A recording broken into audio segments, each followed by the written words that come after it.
Chicken, local chicken আর bamboo size আলু দিয়ে কারি বানিয়েছি।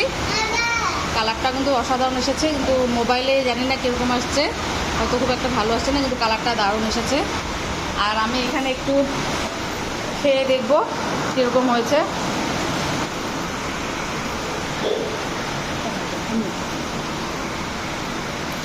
খেয়ে বলছি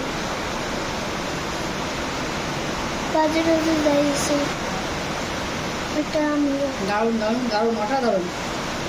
ভাত থেকে একটু দিব, এই দেখ কিরকম চিকেনটাও খুব সুন্দর সিদ্ধ হয়ে গেছে।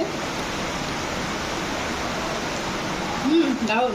আমি এখানে রুটি আছে, দেখা আর যে রুটি, এক হটপট ভর্তি রুটি, দারুণ হয়েছে। Bye bye. এবার বাড়িতে রান্না করে খাবেন, দারুণ টেস্টি।